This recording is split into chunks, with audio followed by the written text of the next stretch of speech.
there, but that helps me grow our network. I'm really trying to grow our numbers, and it is the fastest and easiest way to get our stories. Our stories go deep. We're the one of these startups that really goes, we take some time on stories, and I'll talk a little bit more about that. But I think that, it's a lot of people appreciate the fact that we're really trying to take a look at the state and what are the key issues and what are the must-read things there. There's also a couple of other handouts, some of the recent stories and FAQ. And then who's on our board? We got a great board, and I know so many people in this room. I do really appreciate the fact that what I love about journalism is you get to know a lot of folks. I mean, Ted and I, back in 1990 when his race is there, Chuck working here, and so many others that, I've seen. It's like, yeah, I've worked with you. And that's really, I think, when I was a kid, I just wanted to not have to work. I just wanted something to do new every day. And that's why when I was a kid, I'm like going, well, I started carrying the paper. I was on radio once in high school, and I thought, oh, that's kind of fun.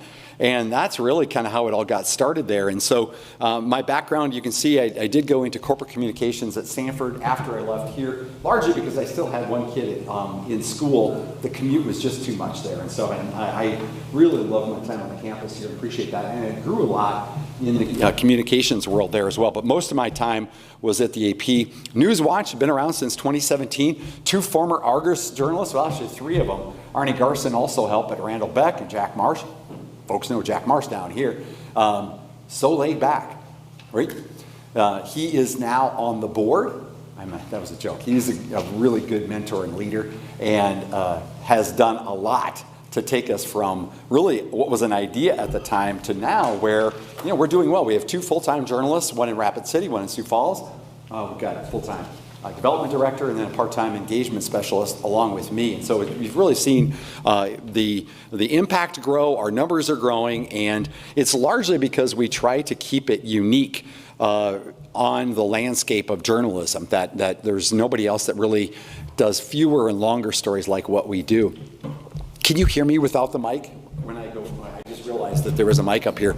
And we really, Jack and Randall, when they started it, really wanted to support traditional media. I mean, most of us grew up in the paper, at the time when the paper was this tactile thing, and it was a vital thing. Growing up in Hartley, which is probably 60 miles straight, just about east of here, my dad was a voracious news consumer, and that probably had a huge impact. Read the paper, the Des Moines Register, and an endearing picture of him was, in his lazy boy, was the Des Moines Register in front of him. Now, he probably should have been engaging with his boys a little bit more, but it did leave that impression that we need to be informed, in the citizenry. Listen to local radio in Spencer, Iowa, watch Sioux City, Iowa television, and Walter Cronkite every night, but that was a part of his diet. And I think that's some of what we're trying to do is make sure that traditional media are still able to have those state-level stories that they maybe can't do themselves. And so what we try to do, and really the newspapers, you see it on the front page. I think we have a story that our summer intern did on higher ed, some of what the schools, I can't remember if she was in there or not, but on the front page of the Argus today is a story that we did, about higher ed, really trying to look into those numbers. But we give that out to all the traditional media members. And that's largely because they're doing that local and having a tough time making it. We want to help them. And so that's why we fundraise and we try to look for sources of income other than that to make sure that nobody is ever unable to get our stories. And also we're nonpartisan. We really do try. Sometimes we're going to miss it, but our goal is to really be nonpartisan. You can see this is a kind of a montage of recent public or front page coverage. This is, Stu Whitney, you know him. Brian Allen will have Stu on sometimes when he breaks a story. So even Dakota News will bring us on to kind of go deep. Lori will as well on public broadcasting.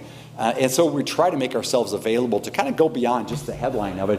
But you can see most of the Freeman Courier, a lot of our weeklies really rely heavily upon us. Kello's there, a lot of the big TV stations, that alone gets 1 million viewers, I think, a month. And so we're having pretty good success at that. And then, like I said, the email, the website, social media are the other ways that we get out our word. A little bit of history on U.S. journalism and news media. Again, it goes back to 1791. That 1600s, 1700s, really, we wouldn't probably be around were it not for a lot of those Revolutionary War papers that really kind of communicated out what was going on. You look at the partisan newspapers in the 1800s, way on the far left, on the far right, a lot of people got 2, 3, 4 papers at that time of differing views, and they were unabashedly, of a political party. Then they started to realize that, man, we could probably make more money if we sold advertising. So in the 1800s, you had nonpartisan newspapers. Investigative journalism came about, radio, broadcast television, cable television. Remember, CNN when they did Crossfire. That was the early 90s, I think, when they started that. I think that was kind of the beginning of this genre of what you see today with the cable news. So that was all the latter part of the last century. And then now, the 2000s, where you've got a huge change, free news. And so on social media and on the website, a lot of consolidation. The Argus Leader, owned by Gannett, which was, obviously it was tied to the Freedom Forum earlier.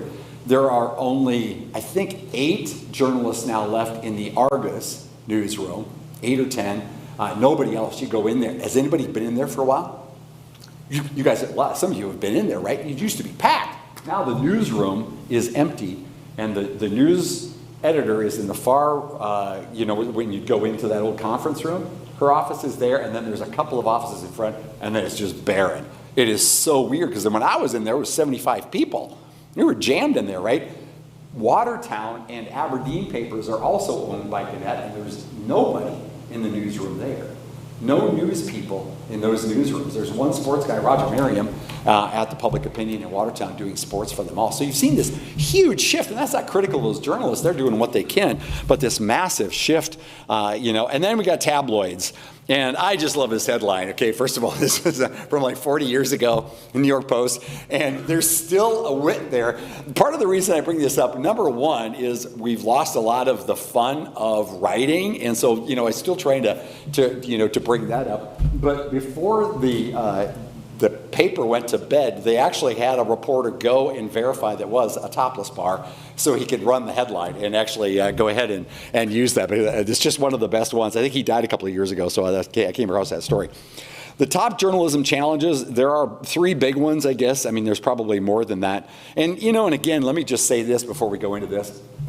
I thought I was going to get criticized, for being a member of the godless liberal media. And people really just frustrated with me. But you know what I'm finding, and the statistics bear this out around South Dakota, is that people are separating the national stuff.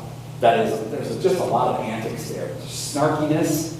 It sells itself as journalism, but it's really more entertainment versus what you get at the local level. And that's kind of where I think that's why we're so well funded and why we have so much support. And people are not in agreement. There's almost like this collective grief of what has happened to the media, because you don't have what we used to have in terms of sources there. And so finances obviously is the big one driving a lot of this. The internet was 30 years old this summer, I think, earlier this year anyway, it kind of crossed that mark. And so over the past 30 years, you've seen the decline in traditional media and the rise. Craigslist, Google, Facebook, some of those other digital sites have totally decimated the business plan that had been the model for so long. That's a huge impact on things. This from the Pew Research Center shows newsroom employment at U.S. newspapers from 2008 at 71,000 down to 31,000 in 20. But look at that line, and this is why I'm generally, and maybe I'm delusional and overly optimistic, but I'm generally positive about the state of journalism because I think it's being reinvented. That bottom line, the gold line, shows kind of this steady increase of digital native sites like South Dakota News Watch. And so what's happening is a lot of nonprofits are springing up, a lot of for-profits are springing up. In Sioux Falls, you've got Dakota Scout, probably familiar with them. Searchlight is another nonprofit across South Dakota. Aberdeen Insider, actually, a local printer, has started a print publication, but also online up there. So you're seeing these areas of a news desert kind of be filled in with some of these new startups like what Newswatch was 7 years ago, 6-7 years ago. This is the growth of just the nonprofits, and so we're part of this Institute for Nonprofit News. It provides us information. It's a support system, and it really represents the 425 of us that are out there that now are employing nearly 2,700 journalists in all these little nonprofits all over the world, or all over the country. And you can see just the growth in the number of them. In 2017, there were about 100 when we started. Now, like I say, there's 425. I was in D.C. in June for their meeting, and it was packed. And what's really cool is, and this is where I think, being a child of traditional media, we always couldn't serve pockets of people on race, on geography well, right? I mean, the Argus Leader is a huge paper, in terms of spread. Your local paper, like, Dave Lias, I mean, he covers your area, your neighborhood, right? You know what's going on here because of the Plain Talk. Well, if you think about that concept, because of the decimated traditional media, a lot of these startups now are serving those little pockets of communities better than what they even had before there. So again, reason for optimism. Overall news employment, and I went to the Bureau of Labor Statistics to come up with what's a hard number. I have anecdotal evidence of how many people, how many journalists there are left. And the Bureau of Labor Statistics in 2006 lumped all of us into one category of news employment, I think is what it is. It's one broad. You know how you get the coding in there, right? Well, there's one big pool of it for everybody. In 2006, there were 490 working journalists in South Dakota. That plummeted in 2021 to 200. So a huge shift, again, but you see that all those newsrooms, that just makes sense, right? That's a lot of people. But now look what happened in the past year. It's bumped up from 200 to now 250 in 2022. A little bit of a rebound, and I presume that's because we've been hiring, some of these others have been hiring, and I think there's been some stabilization in some of the traditional media outlets as well. So there are about 250 working journalists in South Dakota right now, which gives us actually the 5th highest concentration of journalists in the workforce in the nation. And so if you think about it, our small population and the small relative number of working people, is the reason. I mean, there's not a lot of people. And then in the map I'll show you in a minute, there's just enough of us that it's pretty concentrated. Rapid City is the 5th in metro area. Sioux City, of which I think you're considered part of the Sioux City market for some of your news. 7th highest for metro areas, and then even in the non-metro areas, there's a high number of concentration, and that's largely this map. Practiced my Google map making skills, which I believe I learned. I had to learn that to teach that class. I taught multi-platform journalism 10 years ago, and we went through all these different tools. And so this is the result of going through the newspaper and the broadcast association websites and adding on all the cities in South Dakota with a radio station, TV station, or daily or weekly newspaper. And that's pretty well. I mean, we're still as a state pretty well served. The red pin is DeSmet, where the Kingsbury Journal now, about 3-4 years ago, it closed. The 2 papers in that county closed. They consolidated, the locals bought it, and now it's largely run with volunteer help because people didn't want to lose that connection to the community. And again, we're not perfect, but there's, I think, a realization that you lose something there. And you can still see the weekly papers are holding it strong at 94. When I was in D.C., Chuck Rosh used to write for USA Today. Some of you know Chuck well, right? He and Sandy Johnson and I his wife, had dinner, and he had to run home because they live in Arlington, Virginia, and there's no local newspaper. And so, there was some issue on the city council, I think, that he had to run home and staff. And so he's having to go and do it because he knew he wasn't otherwise going to find out what was going on. So you talk about news deserts out here, but even in the nation's capital, there are places that people aren't served with local. So again, the Plain Talk is you're blessed to have that, even more than what we probably realize. Number 2 challenge is distrust.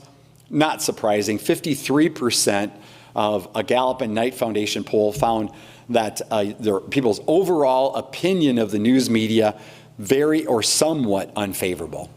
And again, that's kind of gets to my point, is like, and people are kind of, it's like, oh, you're a journalist, and all the jokes and stuff, and that. But now I think they're realizing, no, at the local level, it actually is not as bad. At the national level, it is, and I think it's largely probably because people are getting, again, 30% is the source of, the top source of news for or cable news is the top source for 30% of people who answered that poll. So you again see, and again, I'm not dissing cable news, but if you're just looking to one side of it, probably missing a lot of stuff and that's giving people a skewed view of the world. And so it is kind of part of this evolution of things that I think that's going on. But I think, as I talk to people, there's a realization that maybe I do need other sources there, so you can see some of those. And then this is the one that gives me hope. That is generally, and again, we're not perfect, but generally local news, report news accurately, provide news that we can use, keep an eye on local leaders. And that's part of the reason I talk about that First Amendment is, a lot of what I hear, it's like sometimes people think that we don't have the right to ask the governor or the president or an elected official, why did you do that? Let's engage in a dialogue. We're not trying to go after you. And then when they don't answer, we do look like, it's genius because then it looks like we're bugging them. But I'm like going, you don't answer our calls. How do we be fair if we can't have a dialogue? And that's some of what you're seeing there. But on the local level, generally, people still hold us in pretty high regard for that. So again, challenge number 3, information overload.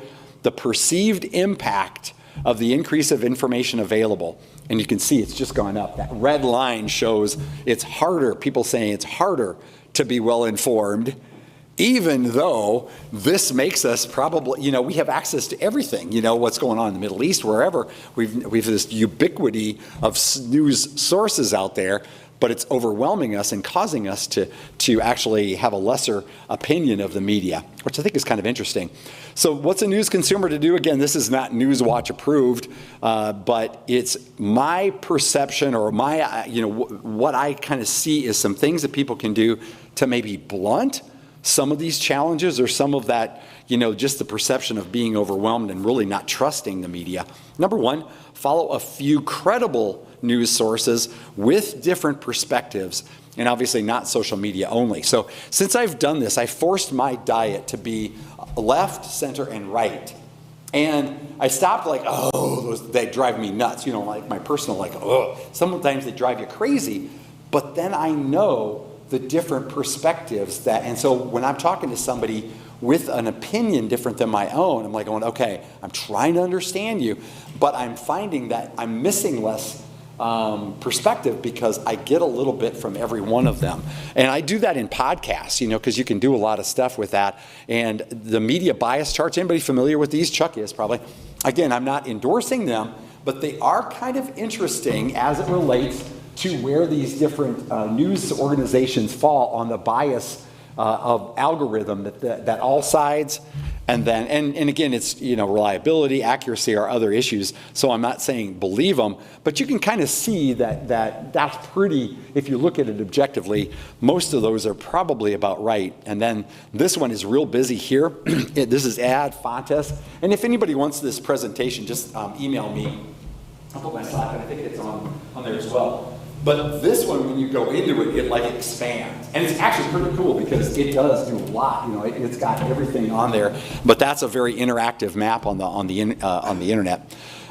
Suggestion number 2, check the source. Are people cited and credible? We don't use anonymous sources. I haven't been forced to use one yet. We broke a story a month or so ago. I got a tip, but we were able to confirm it. And we used a document that was provided anonymously, but we force ourselves, because we're not in a rush, to find that information. No, let's talk to people. And so there's ways of looking at who's quoted in the story. It's like, oh, does this person have the knowledge to answer that accurately? When I was at AP, and Gabby Giffords got shot, remember that in 2010 down in Tucson. I was in Phoenix on the national desk at the time, and that morning I got called in because we in Phoenix filed for the western states and then all the national stories.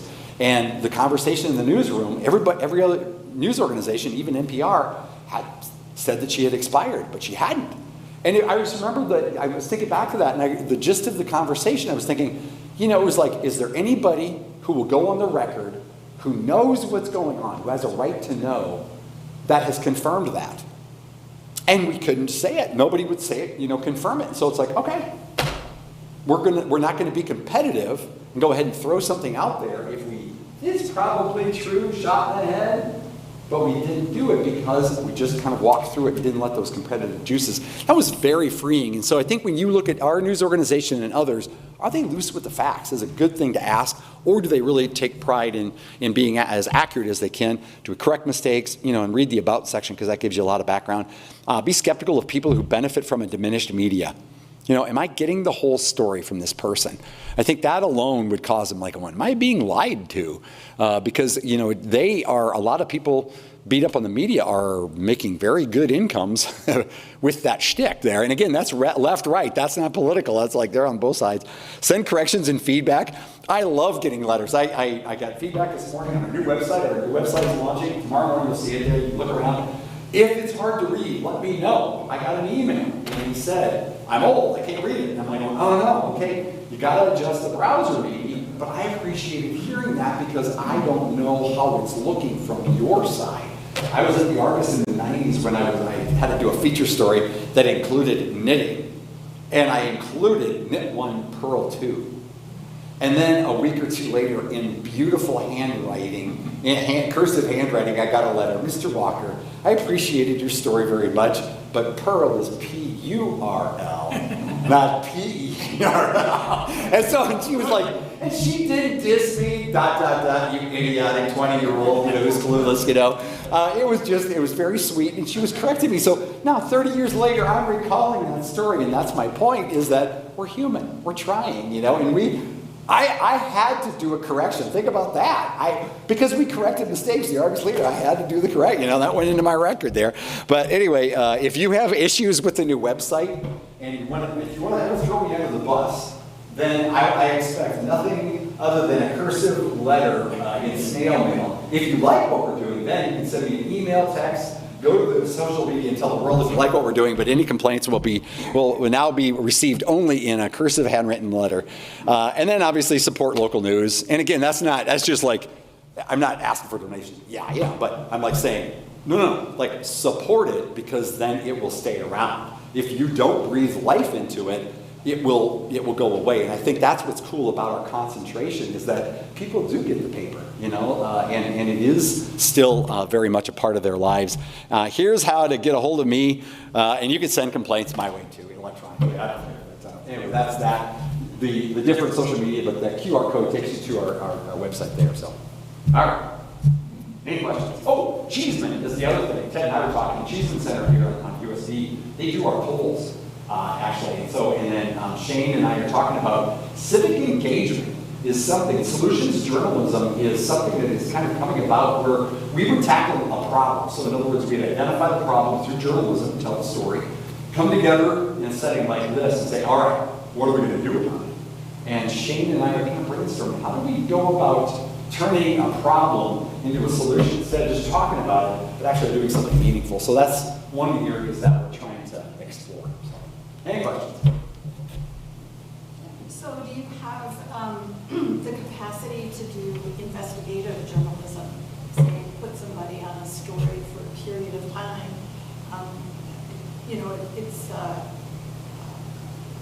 My experience with public agencies is that they're often not very forthcoming. And so to find out what's actually going on can be a challenge that takes time.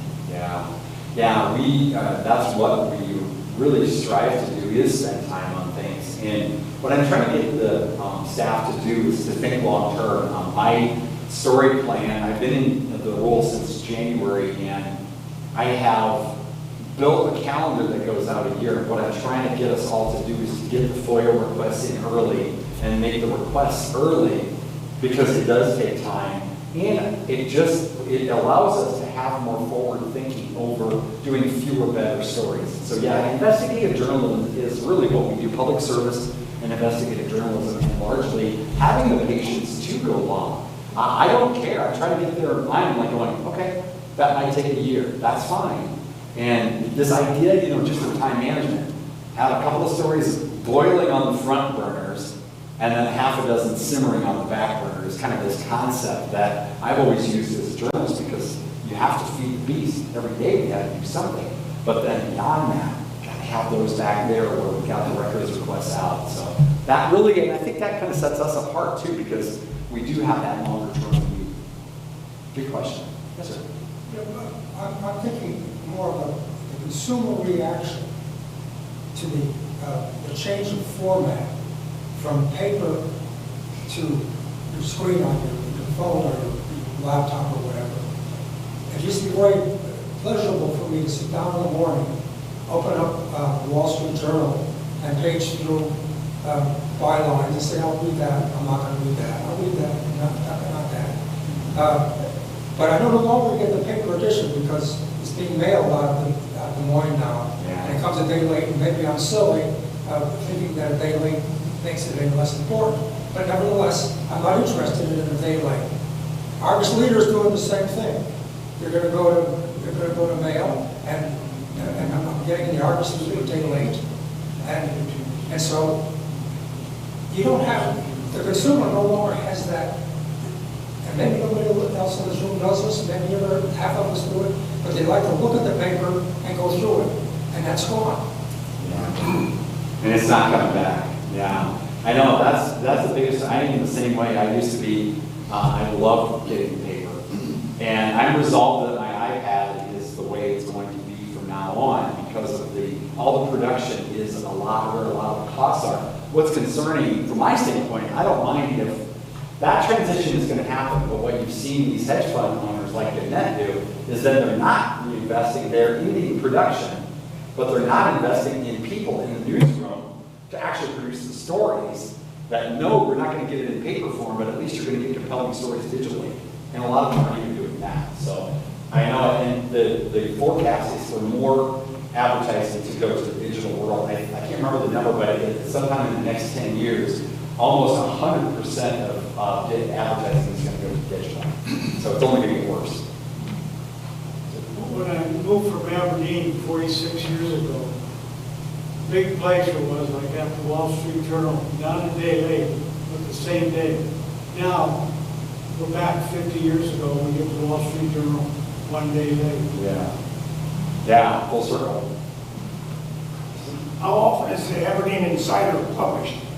Physically once a week, and it's a tab, and I think they deliver around, you can get a subscription, but I think they deliver around town, and then on their website every day. They're doing stories all the time digitally, and then physically once a week. The American News is published. I can't remember, I don't know. Well, I presume they're going to be mailed now too. I think it's probably the same deal as the Argus Leader in terms of the schedule. I can't remember how many days they're down to, but they're going to be, I presume they're going to be mailed as well because that was printed in Des Moines and traveled up here this way too. But yeah, that's gone now. Going back. I was reading the other day about the Epic Times and how far to the right it is. In fact, I think they said it might have been the most conservative newspaper in the country. Oh, really? And, every now and then, we actually get a physical copy of the Epic Times in the mail, and it really is pretty far to the right. Do you have any idea about what it is? Who publishes it? Who owns it? Anything about it? I don't. I think I've only heard of it, but no, I've never looked into it. But that's a good. Strange. Yeah, you know what I found when you're looking for background, Wikipedia is actually a really good source because it's crowdsourced, and so if there's any inaccuracies in there, they beat each other up, and that's how you can get a lot of the financial and the editorial background is there. If the about section of the organization doesn't say it, sometimes Wikipedia is actually a pretty good source of that. Thank you. Yes, sir. How do you police disinformation? Oh, good question. That comes down to my suggestion of multiple sources. That's about it. And letting people know and just not paying attention to those who are loose with the facts. When their business model dries up because nobody reads them anymore, that's the best thing that could happen. Is we probably need to lose more newsrooms that are not accurate. So that's a hard one. And I hate that we get lumped in together, that we're all fake, So anyway, Kevin Standing, thank you.